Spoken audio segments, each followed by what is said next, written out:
Hello friends, എല്ലാവർക്കും എൻ്റെ പുതിയൊരു വീഡിയോയിലേക്ക് സ്വാഗതം. അപ്പോൾ നോമ്പും പെരുന്നാളൊക്കെ ആയതുകൊണ്ട് കുറച്ച് ബിസി ആയിപ്പോയി. വീഡിയോസ് ചെയ്തിട്ട് ഇപ്പോൾ കുറച്ച് ദിവസമായി. അപ്പോൾ ഇന്ന് വന്നിട്ടുള്ളത് ഞാൻ മാമ്പഴം കൊണ്ട് തയ്യാറാക്കുന്ന ഒരു മധുരക്കറി ഉണ്ടാക്കുന്ന വീഡിയോ ആണ്. അപ്പോൾ ഇത് ചോറിനൊക്കെ കൂട്ടി കഴിക്കാൻ നല്ല ടേസ്റ്റാണ്. അതും പെട്ടെന്ന് തയ്യാറാക്കാൻ പറ്റുന്ന ഒരു കറിയാണ്. വളരെ ടേസ്റ്റി ആയിട്ടുള്ളൊരു കറിയാണ്. അപ്പോൾ നമുക്ക് വീഡിയോ കാണാം. അപ്പോൾ ഞാനതിന് വേണ്ടിയിട്ട് നമ്മുടെ വീട്ടിലൊക്കെ ഉണ്ടാകുന്ന മാമ്പഴമാണ് ഉപയോഗിച്ചിട്ടുള്ളത്. കുറച്ച് പുളിപ്പും ഉണ്ട്, അതുപോലെ കുറച്ച് മധുരവും ഉണ്ട്. അപ്പോൾ ഈ ഒരു ടൈപ്പിലുള്ള മാങ്ങയാണ് എടുത്തിട്ടുള്ളത്.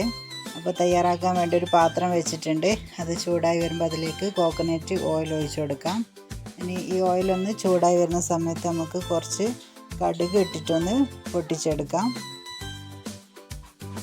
അപ്പോൾ ഇത് പെട്ടെന്ന് ഉണ്ടാക്കാൻ പറ്റുന്ന ഒരു കറിയാണ്. കുറച്ച് സാധനങ്ങളൊക്കെ മതി, പിന്നെ വേറെ ഒരുപാട് ഇൻഗ്രീഡിയൻസ് ഒന്നും വേണ്ട.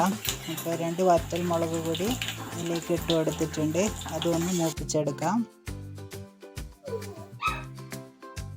ഫ്ലെയിം കുറച്ചിട്ടാണ് ചെയ്യേണ്ടത്.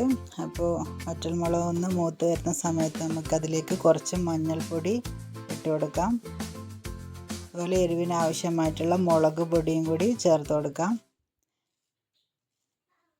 ഇതൊന്ന് എണ്ണയിലൊന്ന് മൂപ്പിച്ചെടുക്കുക. അപ്പോൾ കറിക്ക് നല്ലൊരു ഡാർക്ക് ബ്രൗൺ കളറും കിട്ടും. അതുപോലെ എരിവിൻ്റെ ആ കുത്തലൊന്നും ഉണ്ടാവില്ല. ഇനി ഇതിലേക്ക് നമുക്ക് കുറച്ച് വെള്ളം ഒഴിച്ചു കൊടുക്കാം.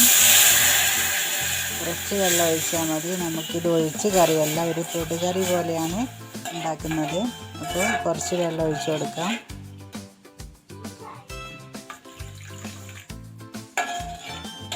ഇനി ഇതിലേക്ക് നമുക്ക് കുറച്ച് ഉപ്പിട്ട് കൊടുക്കാം. കറിക്ക് ആവശ്യമുള്ള ഉപ്പിട്ട് കൊടുക്കുക. പിന്നെ ഇതിലേക്ക് നമ്മൾ മധുരം ഇട്ട് കൊടുക്കുന്നുണ്ട്, ഷുഗർ ഇട്ട് കൊടുക്കാം. പുളിയുള്ള മാങ്ങ ആയതുകൊണ്ട് മധുരക്കറിയാണല്ലോ, അപ്പോൾ ഞാൻ കുറച്ചധികം മധുരം ഇടുന്നുണ്ട്. കുറച്ച് നല്ല പുളിയുള്ള മാങ്ങയാണ്. പിന്നെ ഇനി ഇതൊന്ന് നോക്കിയിട്ട് ഉപ്പോ മധുരം എന്തെങ്കിലും വേണമെന്നുണ്ടെങ്കിൽ നമുക്ക് ഇട്ട് കൊടുക്കാം. അപ്പോൾ ഞാനിത് ചെയ്യുമ്പോൾ കുറച്ച് ഉപ്പിൻ്റെ ചെറിയൊരു കുറവുള്ള പോലെ ഉണ്ട്. ഞാൻ കുറച്ചും കൂടി ഉപ്പ് ഇട്ട് കൊടുത്തിട്ടുണ്ട്.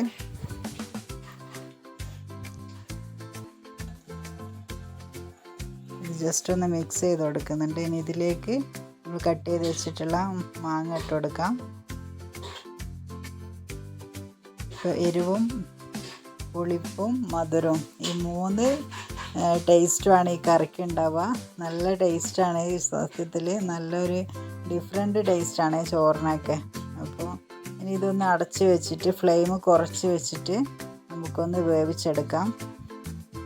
ഒരു 5 മിനിറ്റ് കഴിഞ്ഞിട്ട് ഞാനൊന്ന് നോക്കുമ്പോൾ മാങ്ങയൊക്കെ നന്നായിട്ട് വെന്തിട്ടുണ്ട്, അടിയിലൊന്നും പിടിച്ചിട്ടില്ല. ഇനി ഇത് നമുക്ക് ഒന്ന് ഇളക്കി യോജിപ്പിച്ച് അതിലൊന്ന് ജസ്റ്റ് ഒന്ന് ഒരു കയ്യിൽ വെച്ചിട്ടൊന്ന് ഉടച്ചു കൊടുക്കുക. നമ്മളെ ഗ്രേവി ഒന്ന് തിക്കായി കിട്ടാൻ വേണ്ടിയിട്ടാണ്. മാങ്ങൻ്റെ പൾപ്പെല്ലാം വന്നിട്ട് അത് ഗ്രേവി ഒന്ന് തിക്കായിട്ട് കിട്ടും. അപ്പോൾ ഈ ഒരു തിക്കിലാണ് കറി വേണ്ടത്. അപ്പോൾ ഇത് സെറ്റായിട്ടുണ്ട്. ഇനി ഫ്ലെയിം ഓഫ് ചെയ്യാം. ഇങ്ങനെ ഒരു സൈഡായിട്ട് ഒരു കറി മാത്രം മതി നമുക്ക് ചോറ് കഴിക്കാൻ വേണ്ടിയിട്ട്. അത്രയ്ക്ക് ടേസ്റ്റാണ് ഈ കറി, ഡിഫറെൻറ്റ് ടേസ്റ്റാണ്.